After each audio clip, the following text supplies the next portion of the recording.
अस्सलाम वालेकुम वरहमतुल्लाहि वबरकातुहू। आप देख रहे हैं मेरा फेसबुक और यूट्यूब चैनल और मैं हूं गुलाम नबी मदनी। आज 16 अक्टूबर 2022 है और आज दिन है इतवार का। नाज़रीन किराम, आज का दिन पाकिस्तान की तारीख के लिए इंतहाई अहम दिन है। आज पाकिस्तान के अंदर 11 हलकों में ज़िमनी इलेक्शन हो रहे हैं। कहने को तो ये ज़िमनी इलेक्शन हैं, लेकिन दरअसल ये पाकिस्तान की आज़ादी के लिए इंतहाई अहम इलेक्शन है। पाकिस्तान जब से आज़ाद हुआ है, आज़ादी से पहले पाकिस्तान बरतानिया का ग़ुलाम था और आज़ादी के बाद पाकिस्तान अमेरिका का ग़ुलाम बन गया और पिछले 30 सालों से अमेरिकी ग़ुलामी में पाकिस्तान ने वो कीमतें अदा की हैं जिसका खमियाजा आज हर पाकिस्तानी भुगत रहा है। चुनांचे नाज़रीन किराम, सिर्फ 6 महीनों में पाकिस्तान को उजाड़ दिया गया। हंसता मुस्कुराता पाकिस्तान था जो तरक्की की तरफ गामजन था, उसको तबाह कर दिया गया। किसके कहने पर? अमेरिका के कहने पर। और वो अमेरिका जो पाकिस्तान से वो सारे काम करवाता है जो उनके मफाद के लिए हों, लेकिन उसके बावजूद भी जूते भी मारता है और ये कहता है कि डू मोर, तुम हमारी बात नहीं मान रहे हो, तुम एक खतरनाक मुल्क हो, तुम्हारा एटमी प्रोग्राम खराब है, हम तुम्हारे एटमी प्रोग्राम को ख़त्म कर सकते हैं। तो पिछले 6 महीनों से जो शहबाज शरीफ की हुकूमत आई है, इसने पाकिस्तान के 25 अरब डॉलर से भी ज़ायद का नुकसान कर दिया है। पिछले 6 महीनों में पाकिस्तान के अंदर 2 करोड़ के करीब लोग बेरोजगार हो चुके हैं। पिछले 6 महीनों के अंदर पाकिस्तान के अंदर 75 साला महंगाई का रिकॉर्ड टूट चुका है। अब आप रात देखें कि पेट्रोल की कीमत में कमी की सिफारिश थी, लेकिन पेट्रोल की कीमत में कमी नहीं की गई, बल्कि जो लेवी टैक्स लगाया गया है IMF की मां पर, उसमें इजाफा कर दिया गया। 224 रुपए का पेट्रोल है, अगर उसमें 15 रुपए कमी होती तो 224 से पेट्रोल नीचे आ जाता, लेकिन ऐसा नहीं किया गया। बहरहाल नाज़रीन किराम, आज जहां जहां पर इलेक्शन है वो कुल 11 हलके हैं, जिनमें से 8 कौमी असम्बली के हलके हैं, जिनमें 7 हलकों से इमरान खान खुद इलेक्शन में हिस्सा ले रहे हैं, जबकि एक हलका है शाह महमूद कुरैशी का, जहां पर उनकी साहबजादी हलके में वो इंतखाब लड़ रही हैं। खैबर पख्तूनख्वा के हलके 22 से जो मर्दान में है, वहां से मौलाना फजल रहमान की जमात के मौलाना कासिम और इमरान खान मद्दे मुकाबिल हैं। तो 1 या 2 हलकों के ऊपर इमरान खान को टफ टाइम मिल सकता है, वरना बाकी की जो 8 में से जो 6 नशिस्तें हैं कम अज कम, वो तो इमरान खान जीतेंगे। और यह भी कहा जा सकता है कि 8 की 8 नशिस्तें PTI जीत जाए, जबकि 3 जो इलेक्शन हैं वो सूबाई इलेक्शन है पंजाब के, उनमें भी इमरान खान की जमात वाज़े तौर पर आगे है। तो यूं आज का दिन बड़ा अहम है। इसी हवाले से इमरान खान ने आज सुबह सवेरे एक ट्वीट भी किया है और इस वक्त हम पाकिस्तान के अंदर जो सूरत हाल देख रहे हैं कि जितने भी हलके हैं उन तमाम हलकों में जो PTI का वोटर है वो बड़ी तादाद में निकल कर सुबह ही से वोट डाल रहा है। और PTI के जो वहां पर स्टॉल लगे हुए हैं उनमें हलचल सबसे ज्यादा देखने में आ रही है, जिससे बात वाज़ेह हो रही है कि इमरान खान की जमात आज का इलेक्शन बासानी जीत जाएगी।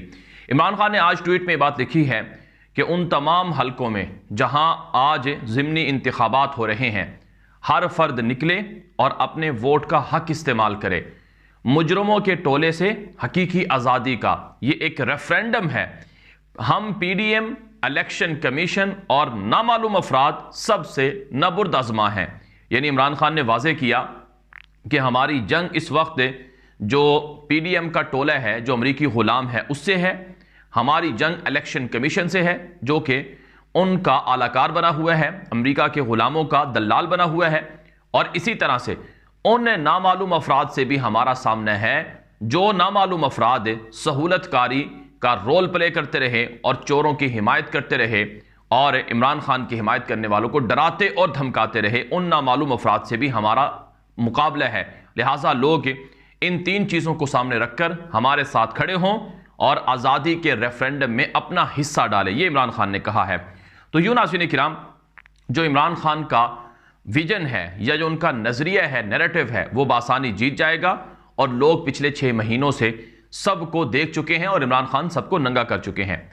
अब बात करेंगे नाज़रीन किराम, इमरान खान ने रात गए एक और नया बम फोड़ा है और गद्दार नंगे हो रहे हैं, एक के बाद एक नंगा हो रहा है।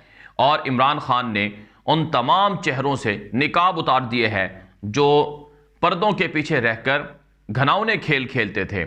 और इमरान खान ने बता दिया है कि कौन है जो पाकिस्तान के अंदर चोरों डाकुओं को रिलीफ दे रहा है और कौन है जो चोरों डाकुओं के पुष्टिबान बना हुआ है। चुनांचे नाज़रीन इकराम, इमरान खान ने रात गए बुनियादी तौर पर इंटरव्यू दिए है। इमरान रियाज खान जो एक एंकर हैं बोल न्यूज़ पर, उनको इंटरव्यू दिया है। उनके अंदर उन्होंने बहुत सी बातें खुलकर की हैं। मसलन एक बात उन्होंने सबसे जो अहम बात की है वो ये की है कि आज़म सवाती जो कि इमरान खान की जमात के सेनेटर हैं, उनको एक ट्वीट की वजह से रात को 3 बजे उठा लिया गया और फिर उन्हें नंगा करके मारा गया और उस पर पीटीआई की जानिब से सख्त रद्द-ए-अमल आया है। इमरान खान ने भी रात गए जो इंटरव्यू दिया है उसके अंदर यह बात उन्होंने कही है कि आज़म सवाती को रात 3 बजे उठाकर नंगा करके मारा, जो भी इसका जिम्मेदार है उसको सजा मिलनी चाहिए। मुझे यकीन है कि यह आर्मी चीफ ने नहीं करवाया, यानी जनरल बाजवा ने नहीं कराया, किसी ने नीचे से खुश करने के लिए यह किया है।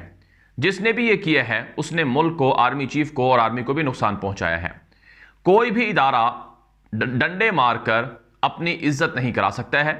एक आदमी इसका जिम्मेदार है, जब से वो आया है इस मुल्क में यही कर रहा है। जनरल मुशर्रफ के दौर में भी मैंने ऐसा नहीं देखा। ये इदारों के खिलाफ कर रहे हैं पब्लिक को, ये इमरान खान ने वाज़ेह तौर पर कहा है। नाज़रीन किराम, बिल्कुल हकीकत है, क्योंकि कोई भी इदारा, कोई भी इंस्टीट्यूशन वो अवाम से होता है और अगर कोई इदारा अपनी अवाम ही को मारने लग जाए तो जाहिर सी बात है अवाम उस इदारे के खिलाफ हो जाती है। तो इसलिए इमरान खान ने रात गए ये बहुत बड़ी बात की है। उन्होंने कहा कि हमें रवादारी और तहम्मुल से चलना चाहिए, ना ये कि किसी को नंगा करके, किसी को डंडे मारकर अपनी और अपने इदारे की इज्जत करवाएं, बल्कि इससे नुकसान होता है। फिर इमरान खान ने अपने इंटरव्यू के अंदर यह बात भी कही है जो कि बड़ी अहम बात है कि जो लॉन्ग मार्च है वो इसी महीने होगा, अक्टूबर के महीने में होगा। और आप जानते हैं आज अक्टूबर की 16 है, तो गोया आधा महीना गुजर गया है और आज के इलेक्शन के बाद ये फाइनल कॉल इमरान खान दे सकते हैं अगर आज धांधली की गई, क्योंकि जिस तरह से हमें नजर आ रहा है कि धांधली के बड़े बड़े मंसूबे थे। इमरान खान ने खुद कहा इंटरव्यू के अंदर कि 10-10 हज़ार वोट इन्होंने पहले ही डाल दिए हैं। तो अगर आज धांधली करके कोई और हरकत की गई तो फिर इसके खून रेज नताइज भुगतना पड़ सकते हैं। तो इमरान खान ने लॉन्ग मार्च के हवाले से वाज़ेह कर दिया कि लॉन्ग मार्च हमें इसी महीने करना है और हम करेंगे। और इस हवाले से इमरान खान ने कहा कि हमारी मुकम्मल तैयारी भी है। फिर इमरान खान ने अपने इंटरव्यू के अंदर यह बात भी कही कि ये जो डाकू चोर मुसल्लत किए गए इनको एनआरओ दिया गया, और ये एनआरओ किसने दिया और हमारे दौर में इन डाकुओं को, चोरों को क्यों सजाएं नहीं हुई, इस पर इमरान खान ने इंटरव्यू में बात कही है। उन्होंने कहा कि कुछ ताकतवर लोग थे जो डाकू थे, चोर थे, उनको सजा देने के खिलाफ थे। उन्होंने कहा कि मेरे एस्टेब्लिशमेंट से अच्छे ताल्लुकात थे और आखिरी 3-4 महीनों में जो हमारे दरमियान दरारें इख्तिलाफात आए वो डाकुओं के हवाले से आए। हम चाहते थे कि डाकुओं को कानून के मुताबिक सज़ा मिले, लेकिन वो चाहते थे कि ना मिले। तो ये बुनियादी फ़र्क था जिसकी वजह से हमारे दरमियान में इख्तिलाफात हुए हैं। ये इमरान खान ने इमरान रियाज को इंटरव्यू में बात कही है। दूसरी जानब इमरान खान ने यह भी कहा है कि जब आपका मुल्क गुलाम होगा, जब आपके मुल्क के ऊपर चोर और डाकू मुसल्लत होंगे, क्रिमिनल मुसल्लत होंगे, तो कोई भी आपकी इज्जत नहीं करेगा, हर कोई आपको जूते मारेगा। उन्होंने कहा कि आज अमेरिका अगर पाकिस्तान के खिलाफ बात कर रहा है तो इसका मतलब यह है कि वो पाकिस्तान के बारे में जानता है कि इस पर चोर और डाकू मुसल्लत हैं जिनकी उनके अपने मुल्क में इज्जत नहीं है, तो क्यों ना हम उनसे वो काम करवा लें जो हम चाहते हैं। चुनांचे इमरान खान ने कहा कि अमेरिका का तो मंसूबा है कि वो पाकिस्तान को डाकुओं के जरिए से मुसल्लत करके कमज़ोर करे, और इससे नुकसान किसको होगा? सबसे अहम इदारा पाकिस्तान का आर्मी का है, उसको नुकसान पहुंचेगा। पाकिस्तान को उन हालात की तरफ धकेला जा रहा है जिनमें यूक्रेन को धकेला गया और फिर यूक्रेन से वो जो एटमी हथियार थे वो छीने गए, ख़त्म करवाए गए, और फिर आज यूक्रेन की जो सूरत हाल है वो लोगों के सामने है। उन्होंने कहा कि अमेरिका पाकिस्तान से एटमी हथियार छीनना चाहता है, वो बलूचिस्तान और दीगर इलाकों को आज़ाद करवाना चाहता है और उसके लिए उसकी साजिशें तेज़ी से जारी हैं। लिहाजा कौम को ये बात समझना होगी कि हमें डाकुओं का, चोरों का, गद्दारों का मुकाबला करना है और अवाम को उन लोगों को मुंतखब करना है जो पाकिस्तान का मफाद का सोचें, पाकिस्तान के लिए सोचें। यह वीडियो आम कर दें। मज़ीद इस तरह की मालूमात और ख़बरों के लिए आप हमारा यूट्यूब चैनल है गुलाम नबी मदनी, उसे सब्सक्राइब कर लें। हमारा फेसबुक पेज है गुलाम नबी मदनी ऑफिशियल, उसे भी फॉलो कर लें, लाइक कर लें। अब तक के लिए इतना ही इजाज़त दीजिए। अस्सलामु अलैकुम व रहमतुल्लाहि व बरकातुहू।